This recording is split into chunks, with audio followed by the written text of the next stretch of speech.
শ্রীসীমা বলছেন, ক্ষুরের ধারের ন্যায় পথ, তবে তিনি ধরে রয়েছেন, তিনি কোলে করে রয়েছেন, তিনিই দেখছেন, বলতেন শ্রী শ্রী ঠাকুর।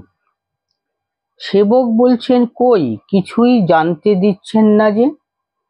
শ্রীসীমা বলছেন, সেই তো দুঃখ। সেবক বলছেন, হ্যাঁ, সেই তো দুঃখ মনে করি।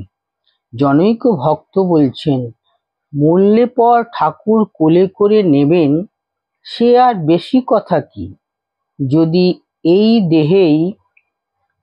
শ্রীসীমা বলছেন, এই দেহেই কোলে করে ধরে রয়েছেন, মাথার ওপর তিনি আছেন, ঠিক ধরে রয়েছেন। ভক্ত বলছেন, ঠিক আমাদের ধরে রয়েছেন? শ্রীসীমা বলছেন, ঠিক ধরে রয়েছেন। ভক্ত বলছেন, সত্যি বলছেন? শ্রীসীমা দৃঢ়তার সহিত বলিলেন, হ্যাঁ, ঠিক। জনৈক ভক্ত, মা, তোমাকে লোকে ভগবতী বলে। শ্রীসীমা বলছেন, লোকে বলবে কি, আমিই বলছি।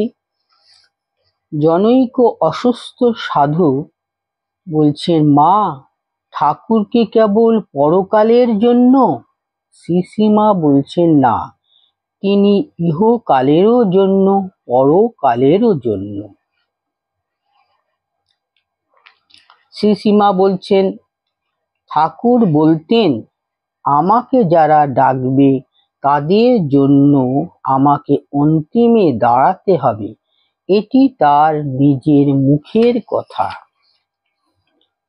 জনৈক ভক্ত শ্রীসীমায়ের কৃপা লাভের পর একবার তাহাকে জিজ্ঞাসা করিতেছেন, মা, যোগ শাস্ত্র অনুযায়ী আবল্য আমার যোগাভ্যাস করার ঐকান্তিক আগ্রহ ছিল, যোগাভ্যাস আরম্ভ করব নাকি? শ্রীসীমা একটু নীরব থাকিয়া হাসিয়া বলিলেন, যা লাভ করবার জন্য সাধক যোগাভ্যাস করেন তা তো তোমার হয়ে গেছে বাবা, আর তার প্রয়োজন কি? তাতে ত্রুটি হলে ক্ষতিও ঘটে, তোমার প্রয়োজন নেই। ভক্ত বলছেন, মা, বুঝতে যে পারছি না। শ্রীসীমা বলছেন, পারবে, ক্রমে বুঝবে। একবার পুজো উৎসবে অর্থাৎ শ্রী শ্রী দুর্গা পূজার সময় বেলুর মঠে সকালের দিকে শ্রীসীমা শ্রী ভক্তদের কয়েকজনকে সঙ্গে লইয়া রান্নাঘরের পাশ দিয়া যাইতেছিলেন।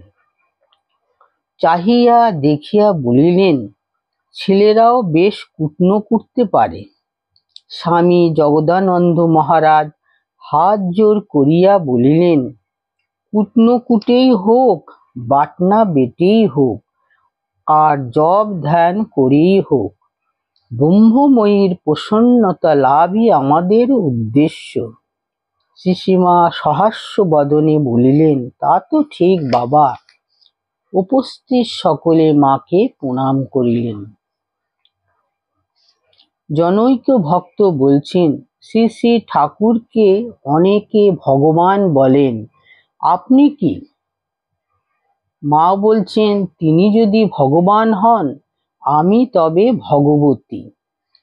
একবার জনৈক ভক্ত শরৎ মহারাজকে জিজ্ঞাসা করেছিলেন, ঠাকুর তো স্বয়ং ভগবান, তবে মা কি? শরৎ মহারাজ বলিলেন, ভগবান কি তাহলে একটি ঘুটে কুড়নির মেয়েকে বিয়ে করেছিলেন? আচ্ছা মক্কেল তো। ঠাকুর নিজের কথা, আমি কি লাউ শাক খাকি পুঁই শাক খাকিকে বিয়ে করেছি? কোনো আশ্রম অধ্যক্ষের সহিত বনিবনা না হওয়াতে জনৈক সাধু আশ্রম ছাড়িয়া অনির্দিষ্ট পথে যাত্রা করিতে গিয়া শ্রীসীমাকে দর্শন করিতে যাইতেছেন। সাধু নানা কথার মধ্যে কাতর কণ্ঠে জিজ্ঞাসা করিলেন, মা, সংসার, মাতা পিতা, আত্মীয়স্বজন ছেড়ে আশ্রম জীবন বরণ করেছিলাম, কিন্তু এখানেও সেই সংসারের দাবি দাওয়া ঝগড়াঝাটি। মা বলছেন, বাবা, আশ্রমও দ্বিতীয় সংসার, তবে এখানে ঝগড়াঝাটির মধ্যে তার সান্নিধ্য বেশি পাওয়া যায়।